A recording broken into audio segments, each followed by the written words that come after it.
الخير البنات، كيف صبحتوا؟ لاباس؟ اليوم جيت لكم بواحد السيرو ديال الكحه للدراري الصغار والكبار.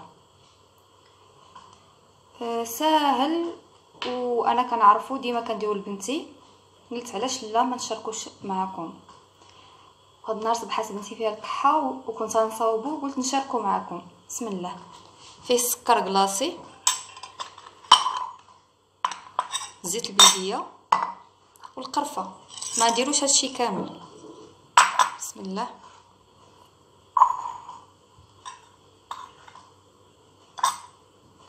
معلقه ديال السكر كلاصي، جوج. غادي نزيدو معاه باش يبان لكم مزيان هكا الراس ديال المعلقه ديال القرفه، الراس ماشي كتر.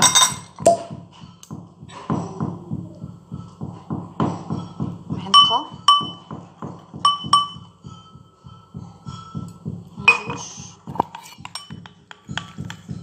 كنبقى نخدو بحال هكا، نخدو المهم كيجي جاري، مخصوش يجي خاتم.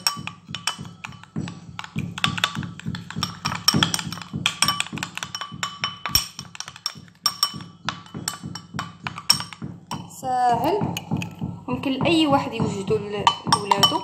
كتعطي معلقه في الصباح، معلقه في العشيه، ويمكن لك تعطيه حتى 3، غير ما تعطيوهمش في الليل، حيت انا طرات لي مع بنتي عطيتها في الليل ما كتنعش، حيت الحلاوه ما كتنعش الدراري، كتخليهم يبقاو فايقين ويبغيو يلعبوا ويبغيو ينشطوا. من الاحسن عطيوهم في الصباح. المهم هما كيدوروا كيلعبوا حداكم، وعطيوهم هكا 3 المعلقات في النهار قبل من الليل. وكنتمنى تستافدوا من هذه الوصفه. 3 ايام والله العظيم ما كيبقى فيهم حتى حاجه. انا بنتي جربتها لها. وكاينه وصفه واحده اخرى، زريعه الكتان، انا نوريها لكم اللي ما كيعرفهاش.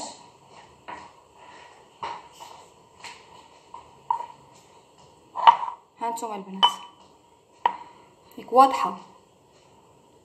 دي زريعه الكتان كتنقيوها وطحنوها.